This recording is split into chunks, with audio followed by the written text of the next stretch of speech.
Hello and welcome to the Gooner Talk. Back again with you guys for another show, for another episode of our interview series, where I'm very, very happy to be joined by a former Arsenal player, fan favourite at Highbury. It's the Swedish legend, Anders Limpar. How you doing, mate?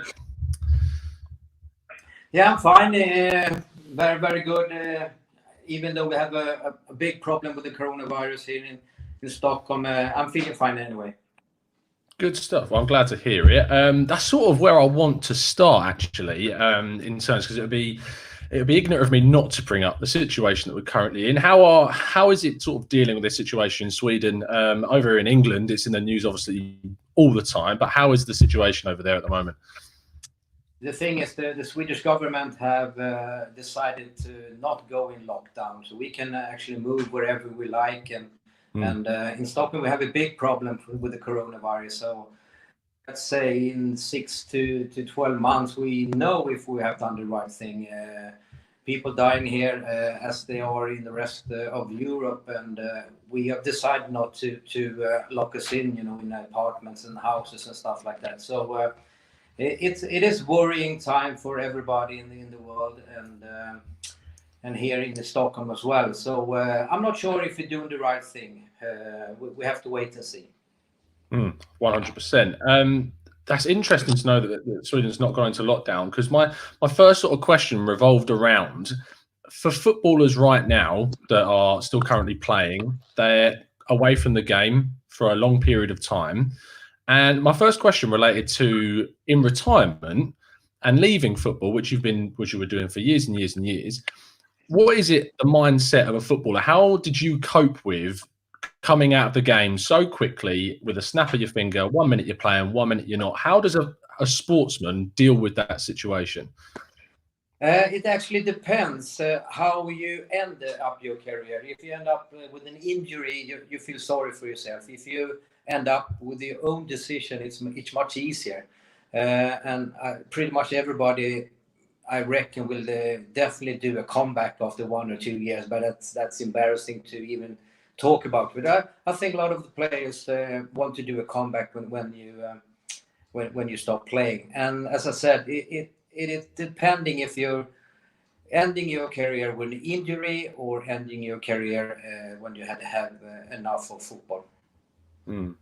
Yeah, I can't, obviously, still not patronising you in any way, but still being quite young and only just sort of broken into my first years of full-time work and stuff like that. To imagine that ending and going into a completely different world at a younger age than most people do must be different. And to sort of mirror that to how the situation is now, how do you see, or how do you think the players of today are dealing with this massively strange event that we're having to go through? Yeah, I mean, it is strange. As I said, I mean, nobody wants to finish your career, and also depend if you're keep on working with football or if you just stop football suddenly. I had the opportunity to become a trainer for like a League 2 side here in Stockholm, so you can actually longer your career, if you say, as a manager, and then you're still in football. But and you get your pleasure from that. But if you suddenly stop football and you're not working with football or working around football, it must be very, very hard. I choose to be a manager. And I did that for 15 years, and then I got fed up with football. So that's one thing to do with, actually. Yeah, awesome. I want to now focus on your time at Arsenal and where that came about and the time you spent there and then how it finished. Obviously, my peak years of watching Arsenal are much, much later than when you graced the Highbury pitch.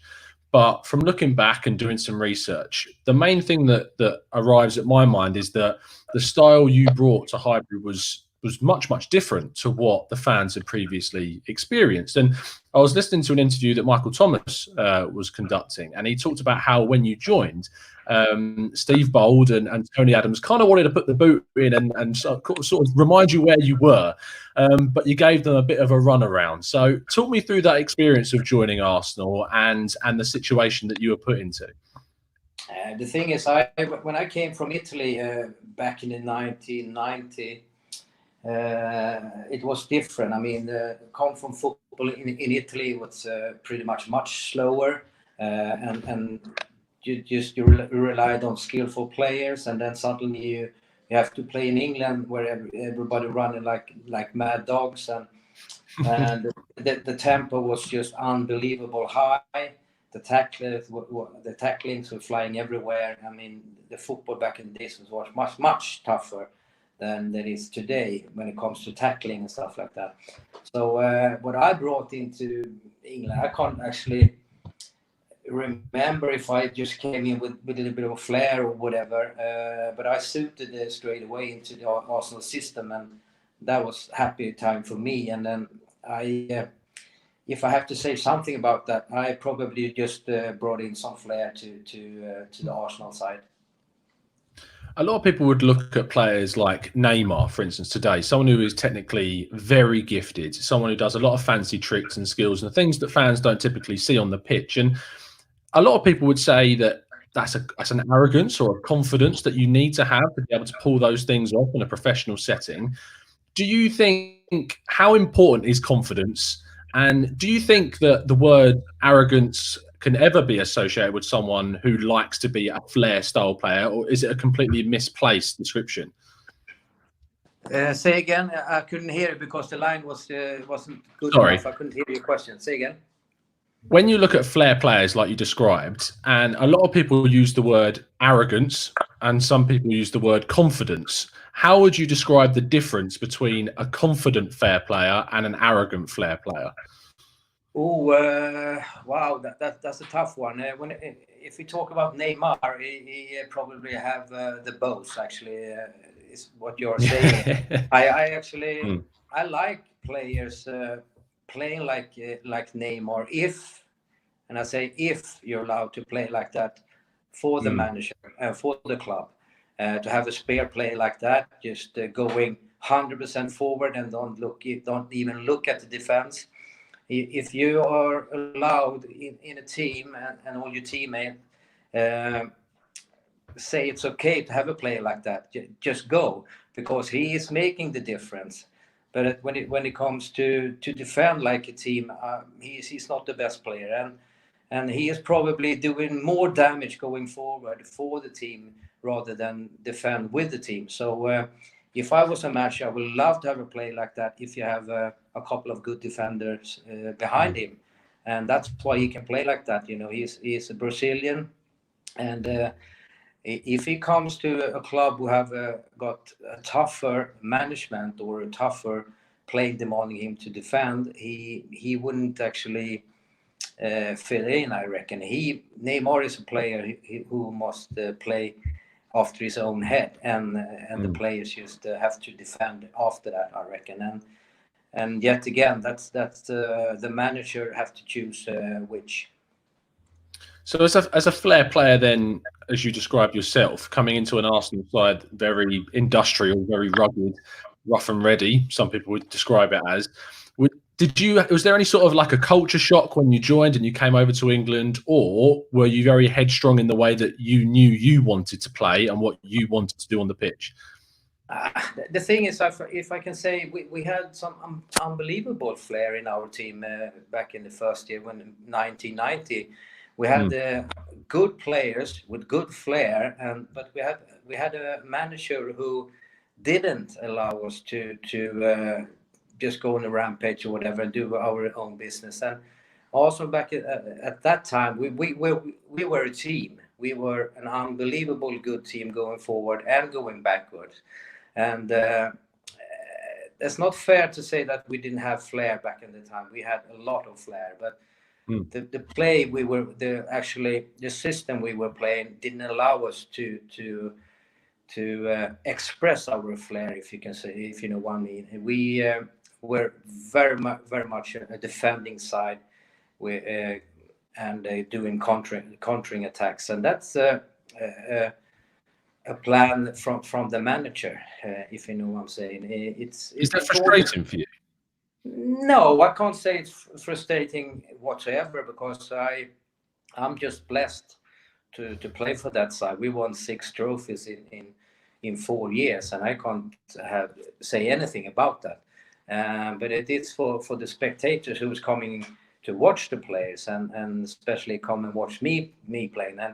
And if I had the freedom as Neymar have nowadays, that would be unbelievable for me, because I didn't have to look back to defend, but I had to defend like a team, and we won a lot of trophies because we could defend as a team and going forward as a team. Okay, so here's an interesting question that's popped into my mind then. With the way that you've described that situation, if I could offer you the opportunity to, say, relive that period that you had those 6 trophies in 4 years, or I could bring you, imagine we've invented a time machine, and I could bring you 10 years forward to an Arsene Wenger era, do you think you would have suited that style of management better? Do you think you would have achieved more things under an Arsene Wenger style? I'm not sure I would have been a better player under Wenger, because George Graham, he definitely put out the best out of me, because I could never relax. I was always on my toes, because if I wasn't, I got jailed at, or he told me that I wasn't good enough, so I could never relax. If you have a manager like Wenger, I'm not sure what he was telling the players, but they also had to defend, and they also had to go forward as a team. So that's a tricky question to say. I suited in our style really, really good, and I don't know if I would have suited in a style of Wenger. Maybe. It's an interesting one to try and think about, where sort of playing on the wing, of course, you had been in competition with Robert Pires, Freddie Ljungberg. How do you think you compare with those types of players, style-wise, quality-wise?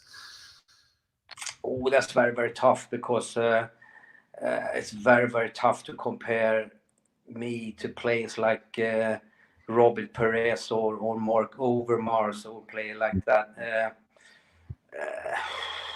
I probably get much stick for that, but we are pretty much same players, if you can say. I mean, they scored more goals than I did, but I probably set up more goals, if you say, more than they did. Wow, it's tough for me to say that I was up among those players, but when it comes to trophies, I certainly did. Awesome. I'm interested to talk about the latter stages of your career as well, and as we gradually get there, the transition between and what happened towards the end of the Arsenal time and moving into the Everton side of things. I read an article, it must have been back in 2012, and I hate to bring things up like that were written that long ago. So I'm interested to know your thoughts about how you left Arsenal. Talk me through the process, because from what I read, it wasn't a happy process from what I've been reading. So talk me through the process of leaving Arsenal and moving to Everton. What happened? Yeah, the thing was that George Graham, he got more and more defending. He would like to play more and more defending style of football. And then when it comes to the season 1994, he substituted me a lot, and I didn't start as many games as I used to. He brought in defenders rather than playing me. And then suddenly my 4 years contract was up, and I actually went into his office and asked for another 4 years. I would like to sign another 4 years for Arsenal. And he just told me that I can't guarantee you a place in the side anymore, Anders. And I said, that's okay. I will definitely fight my way back into the side as long as I can stay and play for Arsenal. And he said, no, I don't have any room for you anymore. I have a good offer from Manchester City. And that was the thing. So I went up to Manchester City, and on the way, Mike Walker called my agent, and I went to talk to Everton. So the thing is that he got so much. He wanted to have.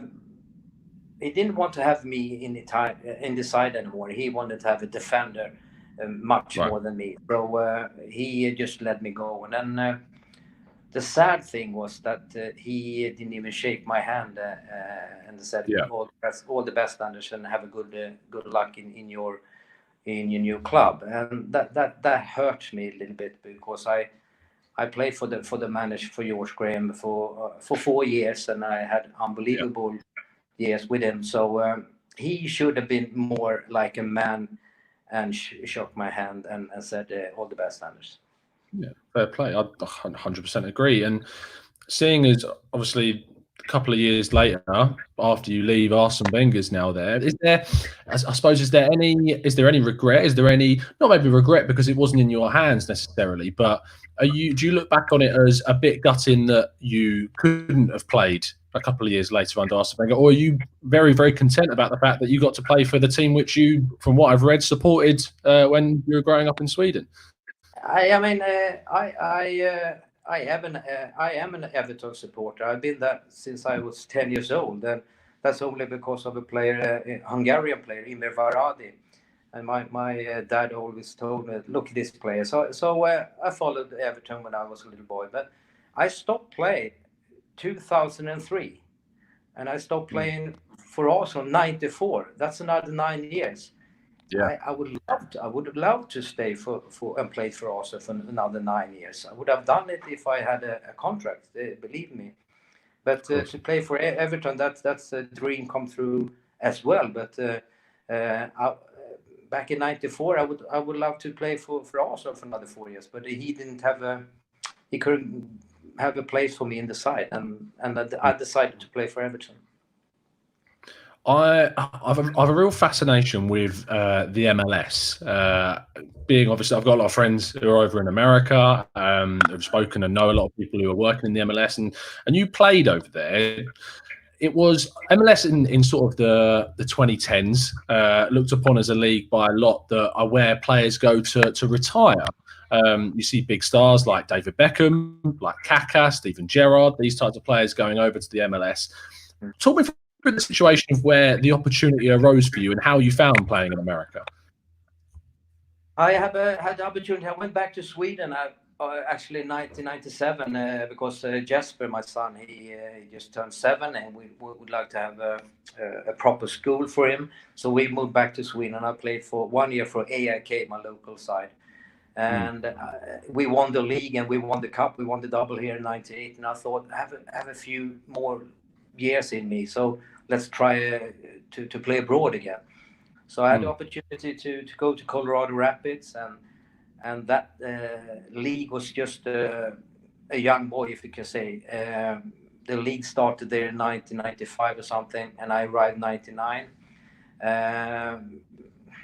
The two big stars, if you can say, was me and Carlos Valderrama, were actually the players who were actually promoting the league. Back in the days, the players, the American players, they only play for America. They didn't even have a side to play for. Their side they played for was the USA. So I played with a lot of players from who played 250 odd caps, because they only played for America or USA. And the league was very good, but even though all the South American players like Brazilians and Colombians and Argentina, the players who weren't good enough to come to Europe, they played in MLS back in that time. So, and Washington, they won their Champions League at their side. So I think it's called the Copa America. So there were good sides when we were playing, but obviously the time changed, and it's much better now. There are much better players now. But MLS back in the 99, 2000, when I was playing, that was a good league to play for. A lot of fun. I suppose you can really express yourself with that style. Last, building down towards the latter part of your career, then, as someone who is a very technical player, Do you think that enabled you to lengthen your career than, say, an absolute rapid speedster striker? Or do you think it's easier maybe for a player who plays further back in a position like a defensive role? How do you think your position and where you fit into a team enables you to lengthen your career in what way? Oh, that's a tough one as well. I think it all depends how you look after yourself. I mean, Mm. believe me, the fullbacks or the centre half, they run a lot as well. If you're up against the tricky forward, if you're a winger like myself, you have to be up and down. If you're a forward, you have to make runs your whole life, and if you're a central midfielder, you run everywhere. So you can't actually say that it's much easier if you're a Flair player or a crafty player or a defender. It's all up to how good you look after yourself when it comes to practice and eating. Final two questions then. Last one is probably another tough one, it's fair to say. But how would you like to be remembered in the eyes of Arsenal fans? Oh, I would love to be remembered as a player who gave everything to set up goals for our forwards. I just love to come to practice and practice with Ian Wright and Alan Smith and Kevin Campbell and players like that. That was very, very enjoyable for me to. I could have scored a few more goals for Arsenal. I could have taken the penalty as a foreigners, but Lee Dixon took the penalties. But I will be remembered a really good player who set up a lot of goals for our forwards to win games. Amazing. And final question, how do you look at Arsenal now in terms of the situation they're in with the new management of Miguel Arteta? Do you have faith in a very young manager taking that club forward, or would you have maybe liked to have seen a more experienced, more sort of mercurial coach come in and take the hands? No, I can actually see you can't have a better manager than Arteta at the moment. He's been to the Pep Guardiola school, and that's the best school you can ever go to. And to have a player or a manager like Arteta, that's the future for Arsenal. Everybody talking about they have problems in the defense, but I mean, you defend as a team. You defend from the forwards and the midfields and the defenders. So you can't just blame the defenders, even though it looks like they are all over the shop in some games. And if they can just defend together as a team a little bit more, the counterattacks and the skill will actually take them to win games. Of course, we have unbelievable players going forward at Arsenal at the present time, but we have looked a little bit wonderful in the defense. So if we can just sort that out to defend as a team, we will be up there in the future. It's been an absolute pleasure, Anders, and I really appreciate you taking the time out of your afternoon. Hope you stay safe and stay well. Yeah, and your pleasure. Awesome. You can find Anders on Twitter, Anders_Limpar. You can find us at the Gunner Talk TV. We really hope you've enjoyed this chat. If you have, please drop a like on the video and subscribe to the channel. And of course, stay safe, stay well, stay at home as much as you can, and we'll see you again very, very soon. Up the Arsenal.